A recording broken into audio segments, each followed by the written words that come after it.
அனைவருக்கும் தினம் ஒரு தகவல் சார்பாக இனிய வணக்கங்கள். இன்றைக்கி நம்ம பார்க்க போகிற பதிவு இன்று வந்திருக்கக்கூடிய சக்தி வாய்ந்த பிரதோஷ நாள். மாதம் நமக்கு இருமுறை பிரதோஷம் வந்தாலுமே சில குறிப்பிட்ட நாட்களோட குறிப்பிட்ட மாதத்தில் வரப்போ அந்த பிரதோஷ நாளுக்கு நல்ல ஒரு விசேஷ பலன்கள் கிடைக்குது. அப்படி நமக்கு இன்றைக்கி வந்திருக்கக்கூடிய பிரதோஷமானது செவ்வாய்க்கிழமையோடு வந்திருக்கிறதுனால இது அங்காரக பிரதோஷம், ருணரோக விமோசன பிரதோஷம்னு அழைக்கப்படுது. வாழ்க்கையில் இருக்கக்கூடிய எப்படிப்பட்ட கடனும் நம்முடைய கர்ம கடன்களாக இருக்கலாம், இல்லை யார்கிட்டே இது வாங்கின கடன்களாக இருக்கலாம், எந்த ஒரு கடனும் ப்ளஸ் நோய்கள், எந்த ஒரு ஆரோக்கிய குறைபாடுகள் எதுவாக இருந்தாலும் இந்த கடன் நோய் இரண்டையுமே தீர்க்கக்கூடிய அற்புதமான பிரதோஷ வழிபாடு இன்றைக்கி நீங்கள் சொல்லக்கூடிய எளிமையான ரொம்ப சக்தி வாய்ந்த நம்முடைய கடனை தீர்க்கக்கூடிய சிவ மந்திரம். இதை தான் இன்றைக்கி இந்த பதிவில் நம்ம தெரிஞ்சுக்க போகிறோம். எளிமையான வழிபாட்டு முறைகள் தான். பதிவுக்குள்ளே போகிறதுக்கு முன்னாடி நம்முடைய சேனலை சப்ஸ்கிரைப் பண்ணாமல் பார்த்துட்ருக்கோங்க, கண்டிப்பாக சப்ஸ்கிரைப் பண்ணிக்கோங்க. அப்போ தான் எங்களுடைய எல்லா நல்ல நல்ல பதிவுகளுமே உடனுக்குடனே வரும். பக்கத்தில் இருக்கக்கூடிய பெல் பட்டனை மறக்காமல் கிளிக் பண்ணிக்கோங்க. இப்போ பதிவை தெரிஞ்சுக்கலாம். நம்முடைய வாழ்க்கையில் நிறைய கர்ம வினைகள் பற்றி நம்ம சொல்கிறோம். ஏன்னா கர்மாக்களால் தான் இதெல்லாம் நடக்குது. நல்லது நடந்தாலும் கர்மாக்களால் தான், கெட்டது நடந்தாலும் கர்ம வினைகளால் தான் சொல்கிறோம். அப்படிப்பட்ட அந்த கர்ம வினையை தீர்க்கக்கூடிய ஒரு சக்தி பிரதோஷ வழிபாட்டுக்கு இருக்குங்க.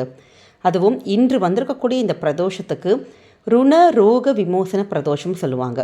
ஒரு குடும்பத்தில் தீராத ஒரு சண்டை சச்சரவு இதெல்லாமே நம்முடைய கர்ம வினைகளுக்கு தான் முதல் காரணம்.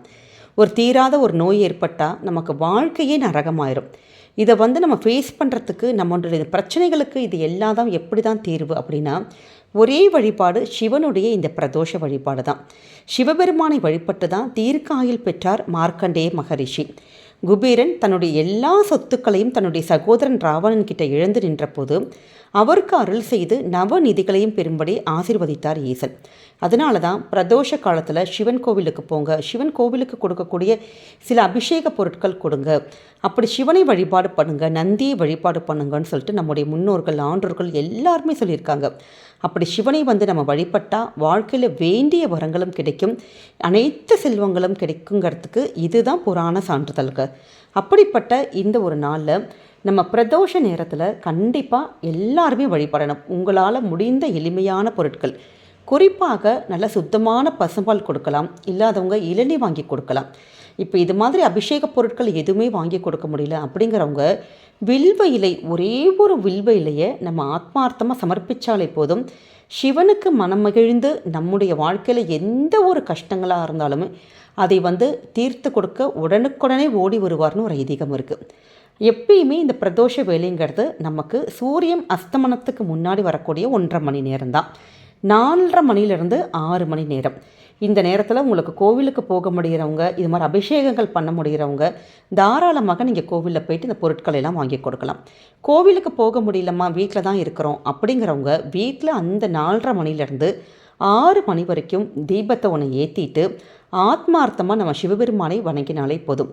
நிறைய பேர் ஆஃபீஸில் இருப்போம், அந்த நேரத்தில் நம்ம இது மாதிரி விளக்கெல்லாம் ஏற்ற முடியாது. அப்படி இருக்கிறவங்க மனசுக்குள்ளே அந்த 5 எழுத்து மந்திரத்தை ஓம், அதாவது ஓம் நம சிவாய அப்படிங்கிற அந்த ஒரு பிரணவ மந்திரத்தை ஓமோடு சேர்ந்து நம்ம உச்சரிக்கிறப்ப நீங்கள் சிவாலயம் போய் வழிபட்டு அந்த சிவனை எப்படி வழிபட்டால் அந்த பலன்கள் கிடைக்குமோ அந்த பலன்கள் கிடைக்கும். அதனால் இப்போ வேலை பார்த்துட்டு இருக்கவங்க இந்த ஒரு பதிவு நீங்கள் பார்க்குறீங்கன்னா ஓம் நம சிவாய அப்படிங்கிற அந்த மந்திரத்தை 4.5 மணிலேருந்து 6 மணி வரைக்கும் மனசுக்குள்ளே நீங்கள் உச்சரித்து பாருங்களேன்.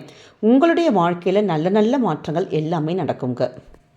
இன்றைய நாளில் நீங்கள் விரதம் இருந்தாலும் சரி, விரதம் இருக்க முடியாட்டியும் சரி, இப்போ கோவிலுக்கு போக முடிஞ்சவங்க இந்த மந்திரத்தை கோவிலில் வச்சு நீங்கள் உச்சரிக்கலாம். இப்போ வீட்டில் இருக்கிறவங்க தீபம் மட்டும் ஏற்றிட்டு இந்த ஒரு மந்திரத்தை நம்ம சொல்கிறப்ப நம்முடைய வாழ்க்கையில் எப்படிப்பட்ட கடனாக இருந்தாலும் கண்டிப்பாக இந்த சிவ மந்திரமானது தீர்க்கும்.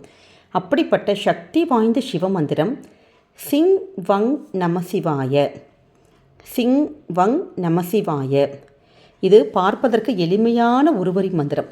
இந்த ஒரு மந்திரமானது உங்களுடைய வாழ்க்கையுடைய ஒட்டுமொத்த கடனையுமே நிச்சயமாக தீர்த்து வைக்கும்.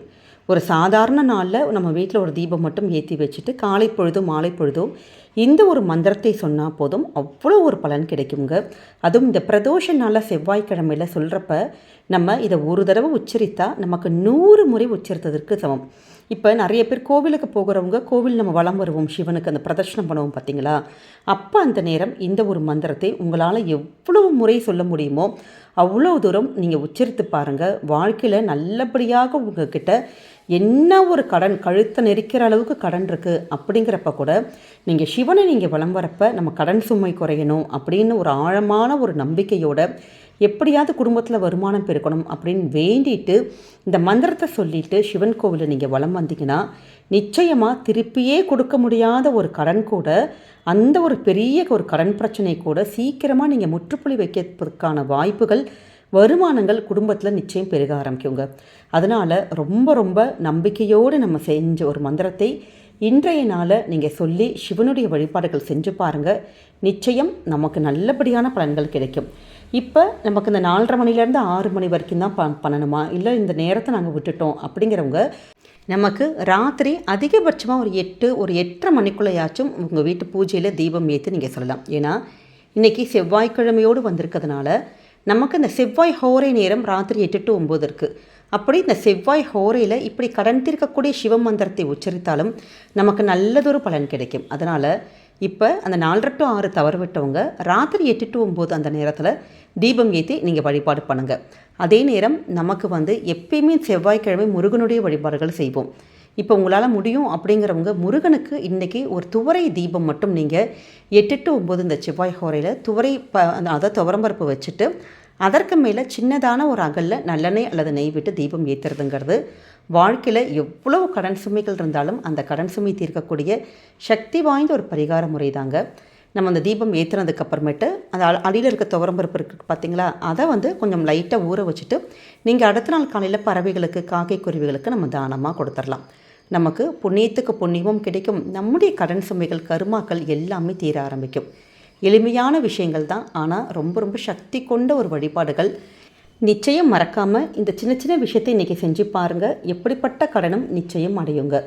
இந்த பதிவானது கண்டிப்பாக உங்கள் எல்லாருக்குமே பிடிச்சிருக்கும்னு நினைக்கிறோம். நம்முடைய கமெண்ட் செக்ஷனில் ஓம் நம சிவாய அப்படிங்கிற மந்திரத்தை பதிவிடுங்க. இந்த பதிவு பிடிச்சிருக்குன்னா மறக்காமல் உங்கள் ஃப்ரெண்ட்ஸ் அண்ட் ஃபேமிலி மெம்பர்ஸ் எல்லாருக்குமே நீங்கள் ஷேர் பண்ணுங்கள். அவங்களும் இதை பார்த்து பயன்பெறட்டும். நம்முடைய சேனலில் நிறைய பேர் நீங்கள் சப்ஸ்கிரைப் பண்ணாமல் பார்த்துட்ருக்கீங்க. நீங்கள் சப்ஸ்கிரைப் பண்ணி உங்களுடைய ஆதரவுகள், சப்போர்ட்டுகள் என்றைக்குமே எங்களுக்கு கொடுக்கணும். மீண்டும் வேறு நல்ல பதிவோடு உங்களை சந்திக்கிறோம். நன்றி, வணக்கம்.